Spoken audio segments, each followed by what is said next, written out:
Hello everyone, welcome back to Chimo's Chemistry, an online platform that will make your chemistry your chemistry. आज आपण adsorption and collide या चॅप्टरचे previous year questions पाहिजे जे की 2020 या year मध्ये विचारलेले आहेत. पण आता या टॉपिकला जर तुम्ही व्यवस्थित स्टडी केलं असेल तर यू नो याच्यामध्ये खूप सारे थेरॉटिकल कॉन्सेप्ट्स आहेत की ज्या ऍट अ टाइम आपण लक्षात ठेवू शकत नाही. सो एकच सोल्युशन आहे, रीड अँड रीरीड इट. जेव्हा तुम्ही सतत एखादी गोष्ट रीड करताय ती लक्षात ठेवायला तुम्हाला जास्त इझी जाईल. क्वेश्चन नंबर 1 विचारलेला आहे, if a dilute solution of sodium iodide is added to dilute solution of AgNO3 then species adsorbed on AgI colloidal particle is. Positively charge sol, negatively charge sol याच्यावरती theoretical एक explanation होतं 2020च्या text book मध्ये आणि त्याच्यावरती based हा question solve व्हायचा. तुम्ही हा क्वेश्चन स्किप करू शकता कारण अशा टाइपचे क्वेश्चन्स आपल्या बुक मध्ये आता नाहीयेत according to new syllabus. Question number 2, which of the following compound forms colloidal solution when dissolved in water. पाण्यात डिसॉल्व्ह केल्यानंतर यापैकी कोण कोलायडल सोल्युशन बनवेल. इथे मी पॅरेग्राफ एक आणलेला आहे, क्लासिफिकेशन ऑफ कोलाइड. कोलाइडचं क्लासिफिकेशन आपण 3 टाइप मध्ये करू शकतो depending upon their phases, that is physical state, solid है, liquid है कि gas है. There are 8 types of colloids. Then second is depending upon their affinity towards dispersion medium, lyophilic कि lyophobic. And next है molecular size. जर molecule ची size फार कमी असेल, very small like this, small particles, तर त्याला आपण म्हणतो मल्टी मॉलिक्युलर. मल्टी मॉलिक्युलर मधले तुम्हाला काही एक्झाम्पल सांगते जे लक्षात ठेवा. इथे दिलेलं आहे गोल्ड सोल, तसंच असू शकतं, इथेच लिहा गोल्ड सोल, तसंच असू शकतं सिल्वर सोल, किंवा अजून काय दिलं सल्फर मॉलिक्युल्स. नंतर असे छोटे छोटे मॉलिक्युल्स एकत्र येतात, ऍग्रिगेट करतात, पॉलिमर सारखं स्ट्रक्चर बनवतात, मेनी मॉलिक्युल्स कम टुगेदर, तर आपण त्याला मॅक्रो मॉलिक्युलर म्हणतो.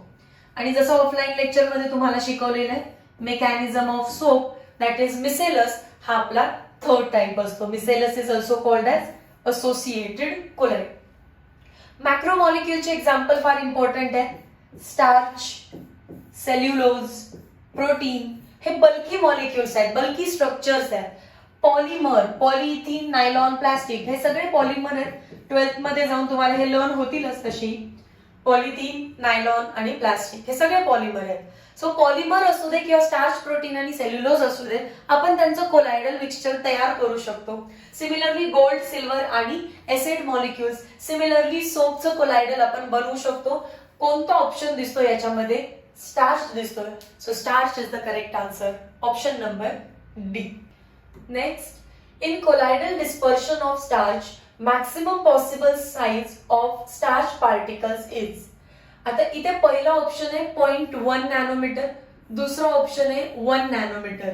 जर साईज ही 0.1 इथल्या व्हॅल्यूज लिहितीये 0.1 to 2 नॅनोमीटर असेल तर आपण त्याला ट्रू सोल्युशन म्हणू, तो कोलाइड नसतोच. सो ए रॉंग आहे, बी रॉंग आहे.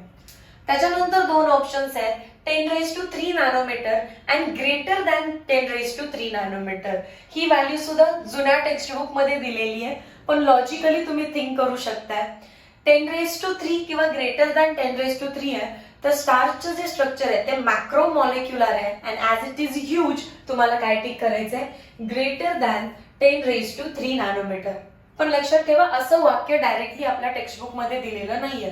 सो मी परत रिपीट करते, हे 2020ला जे ओल्ड सिलेबस होतं, ओल्ड टेक्स्ट बुक होतं त्याच्यावरती बेस्डचे क्वेश्चन्स आहेत.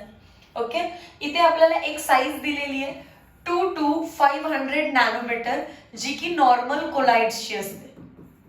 पण स्टार्च आपला त्यातल्या त्यात कोण आहे? मॅक्रो मॉलिक्युलर आहे.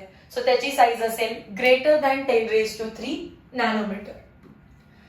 Fredlich equation for adsorption of gas on solid is represented by extent of adsorption x by m is equals to k p raised to 1 by n, where n is greater than 1. असा option search करा. हे m by x आहे, m by x आहे, x by m is equals to k, p raise to 1 by n. Option number D correct आहे. Directly formula आहे आपल्या text book मध्ये हा. Next, which of the following process does not lead to coagulation. Coagulation म्हणजे precipitation. Text book मध्ये precipitate होण्यासाठी लागणारे जे पॉइंट्स आहेत ते हायलाइट केले. इलेक्ट्रोफोरोसिस केलं तरी प्रेसिपिटेशन होतं, कारण तुम्हाला माहिती आहे इलेक्ट्रोफोरोसिस मध्ये positively charge particle negative electrode वरती जाऊन डिपॉझिट होतात. Negatively charge particles positive charge कडे जाऊन डिपॉझिट होतात आणि डिपॉझिट होत आहेत याचाच अर्थ ते क्वॅग्युलेट होतात. नेक्स्ट आहे by mixing two oppositely charge sol. Positive negative सोलला मिक्स केलं, पॉझिटिव्ह निगेटिव्ह न्यूट्रलायझेशन आणि प्रेसिपिटेट बनेल. थर्ड आहे बाय बॉइलिंग. जसं की तुम्ही दुधाला बॉईल करताय तर थिक लेअर ऑफ क्रीम तुम्हाला तिथे दिसते. थिक लेअर झाली म्हणजे काय झालं, तिथे कोलाइड प्रेसिपिटेट झालेलं आहे. Bye persistent dialysis. डायलासिस केल्यानंतर कोलायडल पार्टिकल्स त्या पाउच मध्ये राहतात आणि म्हणून प्रेसिपिटेशन होतं. लास्ट आहे by addition of excess of electrolyte. हे 5 पॉइंट तुम्हाला लक्षात ठेवायचे. Heating of an egg in boiling water does not lead सांगितलं. हीटिंग हा ऑप्शन आहे आपला. हीटिंग म्हणजेच बॉइलिंग. ऍडिशन ऑफ इलेक्ट्रोलाइट म्हणजेच 5th वन. इलेक्ट्रोफोरोसिस म्हणजेच 1st one. Addition of water हे रॉंग आहे. Option number D. हीटिंग म्हणजेच काय होतं, boiling. Question number 6, Tyndall effect is observe due to. Tyndall effect काय आहे, तर एक टॉर्च आहे, एक लाईटचा सोर्स आहे, तो तुम्ही ट्रू सोल्युशन आणि कोलाइड मधून लाईट पास केली आहे. ट्रू सोल्युशन मध्ये पार्टिकल नाही आहेत त्यामुळे लाईट स्कॅटर होत नाही, पण कोलाइड मध्ये पार्टिकल्स आहेत and particles scatter the light and ह्या स्कॅटरिंगच्या फेनोमेनाला आपण टिंडाल इफेक्ट असं म्हणतो. आपल्याला विचारलं Tyndall effect is observe due to neutralization of charge. चार्जचा काही संबंधच नाहीये. Zigzag motion no. Precipitation no. Scattering of light by colloidal particles. Option number D. Definition मध्ये सर्व लपलेलं आहे. The phenomena of scattering of light by colloidal particles and making the path of light visible through dispersion is referred to as Tyndall effect. लाईटला scatter करणं Tyndall effect आहे. Next is which of the following can form colloidal sol with water. Repeat question आहे. Text book मध्ये काय काय example दिलेत आपल्याला, starch, cellulose, protein. So त्या एक्झाम्पल्स ना तुम्ही टिक करा किंवा polymers. Question number 8, electrophoresis is. What is electrophoresis? अशी यू शेपची ट्यूब घेतलेली आहे, त्याच्यामध्ये आपण ॲनोड आणि कॅथोड डिप केलेलं आहे. बाहेर त्याला बॅटरीचं सोर्स देऊ शकता तुम्ही आणि याच्यामध्ये बॅटरीचं टर्मिनल तुम्ही कोणाला कनेक्ट करताय फार इम्पॉर्टंट आहे. जसं की इथे पॉझिटिव्हली चार्ज असेल समजा आणि हा निगेटिव्हली चार्ज असेल समजा, असं म्हणते. स्टेट बोर्डचं बुक डिफरंट कॉन्सेप्ट सांगतं आणि एनसीईआरटीचं बुक डिफरंट कॉन्सेप्ट सांगत आहे. सो पॉझिटिव्हली चार्ज इलेक्ट्रोड लिहितीये मी, ना ॲनोड लिहिलंय ना कॅथोड लिहिलंय. निगेटिव्हली चार्ज इलेक्ट्रोड लिहिते मी, ना ॲनोड लिहिलंय ना कॅथोड लिहिलंय. आणि कोलाइड जो असतो तो पॉझिटिव्हली चार्ज असतो आणि किंवा निगेटिव्हली चार्ज असतो, दोन्हीपैकी एक. जर तुम्ही पॉझिटिव्हली चार्ज कोलाइड घेतलं तर तो निगेटिव्हच्या दिशेने पळायला लागतो, मायग्रेट करायला लागतो. इकडे जातात, इकडे जातो, इकडे जातो, इकडे जातो आणि इथे जाऊन सेटल व्हायला लागतात. दॅट इज डिपॉझिट व्हायला लागतात. मग तुम्हाला चार्ज सेपरेट करता आला किंवा तुम्हाला चार्ज आयडेंटिफाय करता आला. तुम्ही याच्यामध्ये हिमोग्लोबिन टाकलं. हिमोग्लोबिन हा पॉझिटिव्हली चार्ज सोल आहे, तर तो निगेटिव्हकडे जातो. निगेटिव्हकडे जातो. दिस प्रूव्स दॅट की त्याच्यावरती पॉझिटिव्ह चार्ज होता. आणि आपल्याला क्वेश्चन आहे electrophoresis is used for count the number. No. Count करायचं असेल तर ते तुम्हाला टिंडाल इफेक्ट हेल्प करेल. Stability of colloids no. To determine charge on the colloid exactly. To determine size no. काय समजतं आपल्याला त्याच्यातून?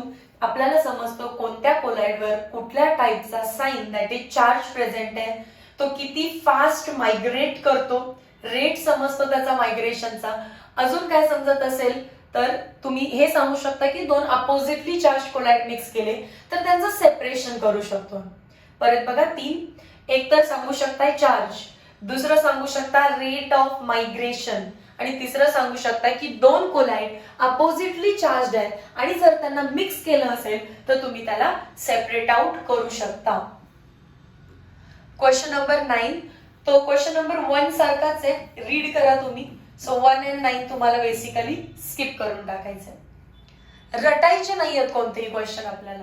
Question number 10, which of the following is multi molecular colloid? Depending upon the size, colloid can be multi molecular, macromolecular और micelles. Multi मॉलिक्युलरचे example जे text book मध्ये दिलेले ते एसेट आहे आणि दिलेलं आहे गोल्ड सोल. जर गोल्ड सोल दिलाय तर याचा अर्थ सिल्वर सोल पण असू शकतो, because gold and silver are noble metals. So check करा कोणता ऑप्शन मॅच होतो. फर्स्टच आहे silver sol. Solution of rubber, rubber is a polymer आणि पॉलिमर असेल तर तो झाला macromolecular. Aqueous solution of protein, protein पण मॅक्रोमॉलिक्युलर आहे, 20 अमायनो ऍसिड्स पासून बनलाय तो. Aqueous polyvinyl alcohol, polyvinyl alcohol, poly म्हणजे मेनी, मेनी म्हणजे पॉलिमर आणि पॉलिमर असेल तर अगेन तो मॅक्रोमॉलिक्युलर आहे. हे 3 मॅक्रो आहेत म्हणून option number A is multimolecular. Question number 11, which of the following is an emulsion? इमल्शनचं डायरेक्ट एक्झाम्पल काय? Milk. Milk is the best example of emulsion. Question number 12, which of the following is an example of hydrophobic soil? Hydrophobic, hydro म्हणजे water, phobic म्हणजे hating. Water एक लिक्विडच आहे, so आपण याला liquid hating आणि liquid hating म्हणजेच लायो hating म्हणजे काय असतो? फोबिक. सो लायोफोबिकचं एक्झाम्पल विचारलेलं आहे टेक्स्ट बुक मध्ये. जिथे तुम्हाला लायोफिलिक आणि लायोफोबिक शिकवलं, लायोफोबिकच्या पॅरेग्राफ मध्ये आपल्याला क्लिअरली एक्झाम्पल्स दिलेत. Silver, gold, hydroxide slide, AlOH thrice, FeOH thrice आणि आपला ऑप्शन कोणता आहे? Metal sulphide. Rubber in benzene, cellulose, metal sulphide, starch in water. So option number कोणता इथे दिसतो टेक्स्ट बुक मध्ये? Metal sulphide, option number C. या केसमध्ये तुम्हाला एक्झाम्पल्स लक्षातच ठेवावे लागतात आणि MCQ सॉल्व्ह करून करूनच हे लक्षात येणार आहे आपल्याला. Next question 13, which among the following ionic species has least precipitating power? Precipitating power जर तुम्हाला काढायची असेल तर हार्डी स्केल्स रूल जो आहे तो आपल्याला यूज करायचा आहे. हार्डी स्केल्स रूल काय सांगतो?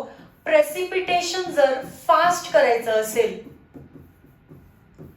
तर दिलेल्या स्पीसीज वरती, दिलेला जो काही ग्रुप आहे, दिलेली जी काही स्पीसीज आहे त्याच्यावरती पाहिजे आहे मॅक्सिमम चार्ज, तर प्रेसिपिटेशन फास्ट होईल. आपल्याला काय सांगितलं? Least precipitation.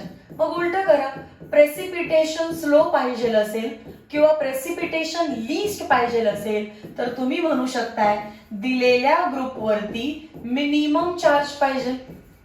चार्ज जास्त, प्रेसिपिटेशन जास्त, चार्ज कमी, प्रेसिपिटेशन कमी. पहिल्या ऑप्शनवर -1 आहे, दुसऱ्या ऑप्शनवर -2 आहे, याच्यावर +2 आहे, याच्यावर +3 आहे. चार्ज काही असू दे, प्लस असू दे किंवा मायनस असू दे, जी व्हॅल्यू आहे ती व्हॅल्यू मात्र कमी पाहिजे. मग कमी व्हॅल्यू कोणाची आहे? ऑप्शन नंबर ए ची. क्लिअर झालं? डोक्यावरती जो चार्ज आहे तो कमी पाहिजे प्रेसिपिटेशन कमी करायचं असेल तर. मग कमी म्हणजे मायनस मध्ये कमी की प्लस मध्ये कमी?